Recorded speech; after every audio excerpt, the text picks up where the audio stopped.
रात के 2 बजे थे और मैं अस्पताल के इमरजेंसी वार्ड में ड्यूटी कर रहा था। ये एक पुराना और सुनसान अस्पताल था जो शहर से थोड़ा दूर था। वहाँ की खामोशी अक्सर मेरे दिल में अजीब सी हलचल पैदा कर देती थी। उस रात एक अजीब सा सन्नाटा था और अचानक मुझे लगा कि कुछ गड़बड़ है।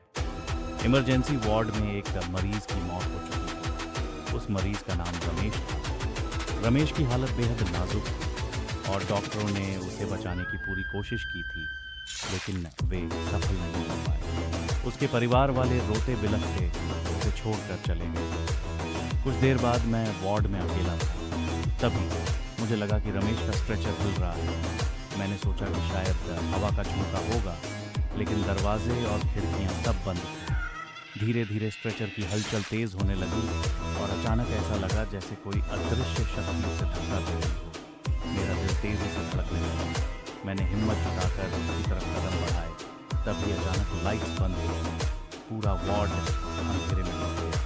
मैं टॉर्च जलाने की कोशिश कर ही रहा था कि पीछे से किसी ने मुझे पुकारा, डॉक्टर साहब।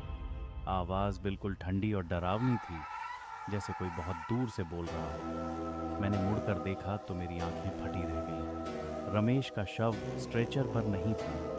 मैंने दौड़कर पूरे वार्ड में तलाश की, लेकिन वह कहीं नहीं था। तभी अचानक मुझे महसूस हुआ कि कोई मेरे पीछे खड़ा है। जैसे ही मैंने पीछे मुड़कर देखा, रमेश ठीक मेरे सामने खड़ा था। उसकी आंखें काली थीं और उसका चेहरा भयानक रूप से विकृत हो गया। वह धीरे धीरे मेरी तरफ बढ़ने लगा। मेरे पैर मानो जमीन में गड़ गए और मैं हिल भी नहीं पा रहा था। रमेश की आत्मा ने मेरी ओर इशारा किया और कहा, मुझे छोड़कर क्यों जा रहे हो?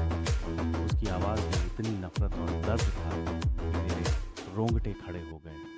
मैं डर के मारे चीखना चाहता था, लेकिन मेरी आवाज़ जैसे गले में अटक गई थी। तभी लाइट्स वापस आई और जब मैंने चारों तरफ देखा तो रमेश गायब हो चुका था।